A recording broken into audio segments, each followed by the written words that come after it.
Halo, selamat datang di video saya kali ini. Nah, di sini nama saya Suci Henry dari kelas 12 Abram MIPA. Di sini saya akan menjelaskan tentang penggunaan tanda hubung dan tanda pisah. Oke, jadi dari penggunaan tanda hubung, yang pertama itulah tanda hubung dipakai untuk menandai bagian kata yang terpenggal oleh pergantian baris. Contohnya, tim Lakers berhasil mengembalikan kemenangan mereka melawan Warriors dengan skor 102-100. Jadi di sini kata dengannya itu dibikin tanda hubung supaya dia bisa jadi pergantian baris. Lalu yang kedua, tanda hubung dipakai untuk menyambung unsur kata ulang. Contohnya adalah anak-anak, di sini ada tanda hubung tengahnya, berulang-ulang juga sama, begitu juga dengan kupu-kupu. Selanjutnya adalah tanda hubung dipakai untuk menyambung tanggal, bulan, dan tahun yang dinyatakan dengan angka atau menyambung huruf dalam kata yang dieja satu-satu. Contohnya 16 Oktober 2002. Maka di sini saya bikin tanda hubungnya dengan angka semua, yaitu 16 tanda hubung 10 tanda hubung 2002. Begitu juga untuk pengejaan, misalnya Indonesia, jadi dieja satu-satu dengan menggunakan tanda hubung seperti I, N, D, O, N, E, S, I, A, semuanya tanda hubung. Selanjutnya dari tanda hubung dapat dipakai untuk memperjelas hubungan bagian kata atau ungkapan.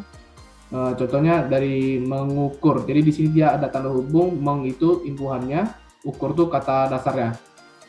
Lalu dari 12/13, yaitu bisa dalam keterangannya yaitu 2 tanda hubung belas, tanda hubung per 3 tanda hubung belas. Selanjutnya tanda hubung dapat dipakai untuk merangkai se, ke, an, kata dengan sikatan, kata dengan kata ganti Tuhan, huruf dan angka, dan kumunya. Contohnya dari kata se itu se-Indonesia, terus dari ke itu adalah peringkat ketiga. Lalu ketaan yaitu tahun 1980-an, kata dengan sikatan yaitu hari H. Lalu kata dengan kata ganti Tuhan yaitu ciptaannya, di sini di tanda hubungnya. Terus huruf dan angka misalnya dari gelar S1. Dan kumunya itu adalah misalnya dari simmu atau simku atau simnya. Dengan catatan, jika ada di antara hubung ini ada di antara huruf dan angka, dan jika angkanya itu menjelaskan tentang jumlah huruf, maka itu tidak bisa digunakan.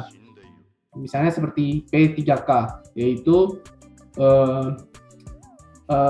pertolongan pertama pada kecelakaan. Jadi itu nggak perlu memakai tanda hubung. Selanjutnya dari tanda hubung dapat dipakai untuk merangkai unsur bahasa Indonesia dengan unsur bahasa daerah atau bahasa asing. Contoh di backup. Di tanda hubung backup. Backup ini adalah bahasa asing. Selanjutnya dari tanda hubung digunakan untuk menandai bentuk terikat yang menjadi objek bahasan. Contohnya kata pasca berasal dari bahasa Sanskerta. Jadi di sini bisa kita ketahui bahwa pasca ini adalah menjadi objek bahasan yang akan mau dibahas. Selanjutnya dari tanda pisah. Tanda pisah itu dapat dipakai untuk membatasi penyisipan kata atau kalimat yang memberi penjelasan di luar bangun kalimat. Contoh, kemerdekaan bangsa itu, maka tanpa tanda pisah, saya yakin akan tercapai, tanda pisah lagi, diperjuangkan oleh bangsa itu sendiri. Jadi kalimat yang terdapat pada saya yakin akan tercapai, ini memberikan penjelasan yang berada di luar kalimat. Jadi kayak kemerdekaan bangsa itu dengan diperjuangkan oleh bangsa itu sendiri. Nah itu kan udah kayak satu kalimat. Tapi di sini dia akan memperjelas lagi di luar kalimat. Saya yakin akan tercapai. Selanjutnya dari tanda pisah dapat dipakai juga untuk menegaskan adanya keterangan aposisi atau keterangan yang lain. Misalnya Soekarno, Hatta, baru di tanda pisah proklamator kemerdekaan RI, di tanda pisah lagi diabadikan menjadi nama Bandara Udara Internasional. Jadi di sini proklamator kemerdekaan RI itu dia memberikan penegasan tentang keterangan dari aposisi Soekarno Hatta. Lalu selanjutnya tanda pisah dipakai di antara dua bilangan tanggal atau tempat yang berarti sampai dengan atau sampai ke. Contohnya dari tahun 2010 sampai dengan 2013. Jadi di sini bisa Tanda pisah ini dapat diganti dengan sampai dengan. Selanjutnya dari contoh kedua itu Jakarta sampai ke Batam. Jadi di sini tanda pisah juga diganti sama dengan sampai ke. Jadi cukup sekian dari penjelasan saya kali ini. Mohon maaf jika ada salah kata. Terima kasih.